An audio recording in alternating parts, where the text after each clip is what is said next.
meeting at the crossroads where the two forbidden subjects, and you know what they are, religion and politics intersect. This is the Sophie Scholl Roundtable. To my right is Norm Carlson. I'm Mel McGinnis.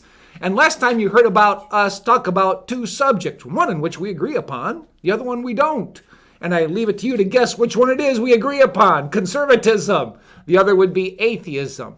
Now, as we pick up from last time, we talked about how with conservatives, there is a change that takes place, but that change is slow, not rapid or radical. And our Constitution promotes that kind of change. It promotes the change as it is written, not the way in which we see Congress doing change now. Now, in addition, we talked about foreign policy, how it's the interests of the United States that must be regarded first. Does it serve, foreign policy, the just interests of the U.S.? Well, there are some other things about conservatism which I think we would agree upon, like this one. Liberty is indivisible. That political freedom cannot long exist without economic freedom. The two go hand in hand. It's like, how can you have political freedom and yet have a highly regulatory government telling everybody what to do, what to make, how to make it, and expect freedom to continue to expand and enlarge and allow people to do what they feel called? Any comments on that principle of Well, Red China is often cited as a place where you have a lot of economic freedom and essentially no political freedom. But at some point, you don't have economic freedom. You know, the government does regulate everything that you do. And if the Red Chinese Army wants to have a cut of your profits or your patent or whatever, why, I think they'll get them. Yeah. And how about this? The purpose of government is to protect freedoms, economic, political, through the preservation of internal order, the provision of national defense, and the administration of justice. In other words, conservatives are for ordered liberty. That's right. They've found this with personality tests that conservatives are much more to put much more value on order and less on adventure and testing the edge of the envelope and all that, whereas liberals, there's some are born with just a proclivity to put less value on order and tradition and more on exploring all the possibilities and so on. And we would agree here, too. The Constitution of the U.S. is the best arrangement yet devised for empowering government to fulfill its proper role while restraining it from the concentration and abuse of power. Right. Show me a counterexample for that argument. Yeah, right. It's so interesting. I don't know if you saw it, but Ami Horowitz went to Yale University, and he does these videos where he does these man-on-the-street interviews. And with students there at Yale, he asked the question, the Constitution, should it be repealed? 65% said yes. And one individual who came up to Ami said, Ami, hey, I know you. Well, that guy didn't sign Ami's petition to have the Constitution repealed, but the reason being that they gave was that the Constitution was a white supremacist doctrine. So you can see what's being taught in a place like Yale when that many say, let's repeal the Constitution. Well, all these people who think it's that bad should decide which place in the world has it better and tip off these illegal immigrants coming in so that they can get much more benefit from their risk and their expense and their effort. Right, we should divert them. You know, why are they coming here? Right. We're so bad. They want to go north of the border, just send them south of the border to Venezuela. So I think that's the best program for them down there if they think the Constitution is so bad and this country is in a toilet. But we think of, here's one. Now, this is one I would like Norm to expand upon here, because this is where we're going to diverge in our opinions. That foremost among the transcendent values is the individual's use of his God-given free will, whence derives his right to be free from the restrictions of arbitrary force. Norm, with conservatism, with those values that it has, like on freedom, do you believe those values are transcendent, or where do they actually come from? I don't know that question even has meaning, Mel. Okay. Doesn't matter where they come from, it's just that they work. Pragmatic. Yes.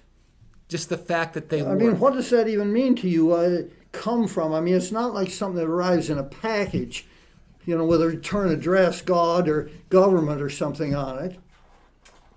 So with regard to man using his God-given free will, you would have struggle with the free will or the God-given part. Well, free will is one of the most profound questions that there is, and philosophers have not decided, let alone scientists, whether it even exists or not. And some of these people know a lot more and are a lot more intelligent than I am, and even more than you are. So we ought to be a little bit circumspect what we say about free will. Right. I think that is a question. Free will. How free are we? Nobody has had more of a problem deciding whether we have it or not for longer than Christians. I mean, That's true. What's the conflict between Calvinism and Arminianism, for heaven's sakes? Right. Exactly. You get predestination or free will. Yeah. You would see Calvinists saying the nature of man is such that he is so imprisoned by his sin that he cannot choose God. Well, the Calvinists believe in predestination. Yep. There's a certain elect that God has known from the beginning of time. You have no way of doing anything about it. Yep. Yeah. And then the Arminians say, you have this freedom by which to choose. I don't want Christians coming at me with any kind of a criticism about not knowing whether we have free will or not.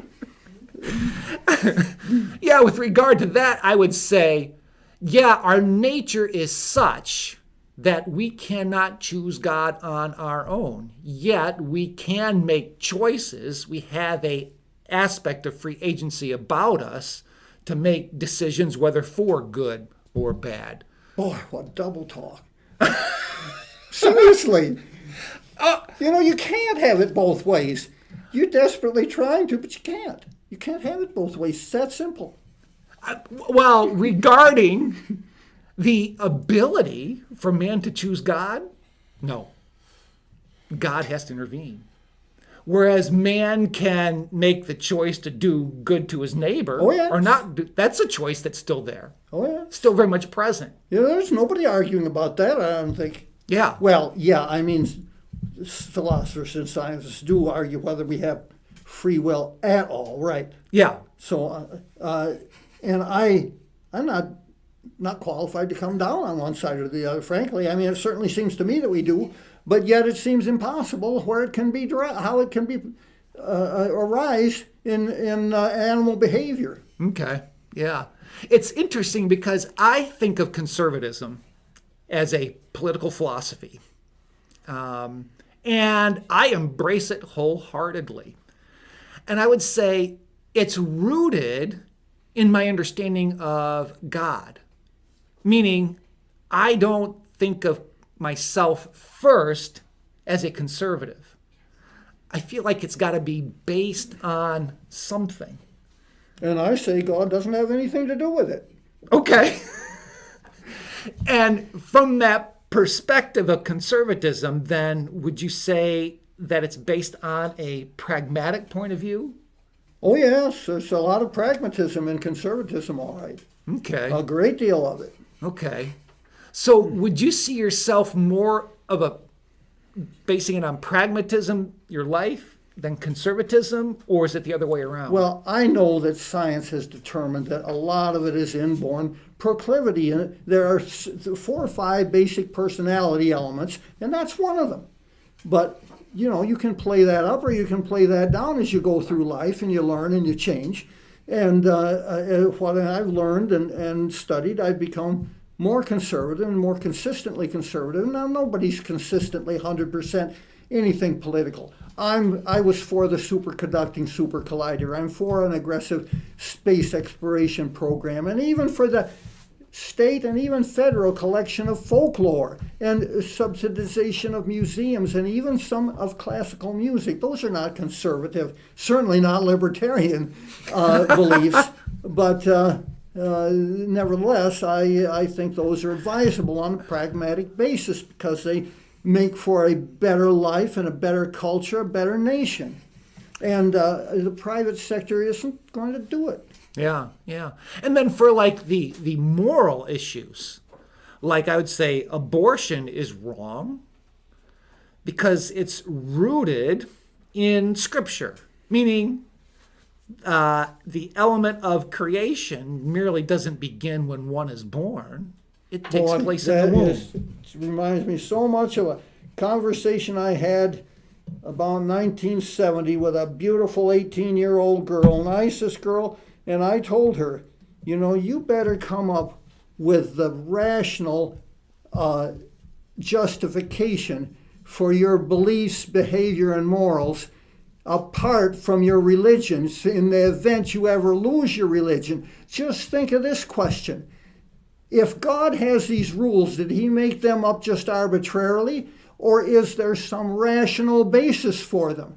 Well, if there's a rational basis, what do you need God for in the explanation of why you believe that and why you behave that way? And then the point comes, where does rationality come from? Where does mathematics come from? Correct. It exists as... I don't even know how to put it into words, and I'm not sure that anybody does. So with mathematics... They don't come from somewhere, they exist. Yeah. And the same would be true for logic. What I thought we were talking about. Yeah. I mean, rationality, logic, all those things. That's what rationality is recognizing and reasoning with the laws and rules of logic. Yeah. So for you, it's simply enough that they exist. Right. And there is no need for an explanation as to why or how. Right, just like the weather. It used to be, God decreed that the storm came up and hindered the army from winning the battle. Well, you don't need God in the explanation. It's an enormous, superfluous violation of Occam's razor. Okay. And Occam's razor, you're talking about simply the best way or the shortest way to explain something. The explanation that requires the fewest extraneous interventions and factors. The simplest, yes. Okay. All right. And here you see the two of us seeing eye to eye on conservative principles. I think we practically go down the list and we're on the same page regarding change being slow. Not that we're opposed to change. In fact, some new changes are good, but have that change proceed slowly. Have the interests of our nation be first in priority.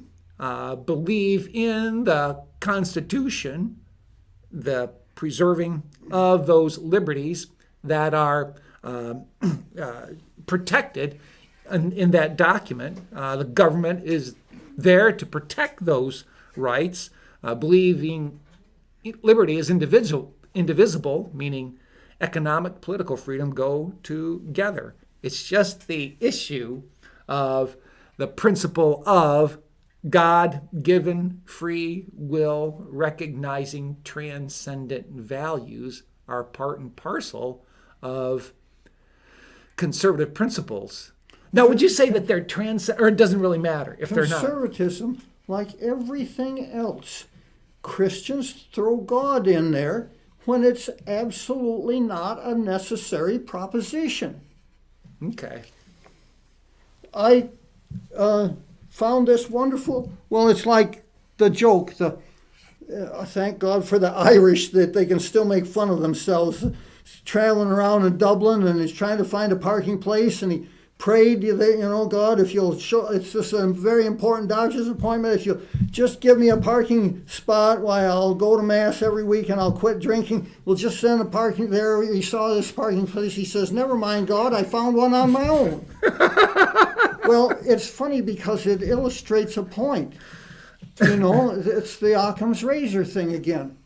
Okay. Christians will, with admittedly on pure faith, just graft God onto all these events and all their decisions and all these things that happen to them or for them or with them. It isn't necessary. You can explain it perfectly well without. And God is the most complex and unlikely and unverifiable presupposition that the mind of man has ever made. And yet, because it's familiar, people think nothing of it. And they all adopt it every day. So there you see, we'll leave off today's show with an understanding that, yeah, you can be an atheist and conservative, though when it comes to the bottom line of maybe why we're conservative, that's where the paths diverge. But thank you for joining us here on this edition of the Sophie Scholl Roundtable. Yeah, this basic personality trait that predisposes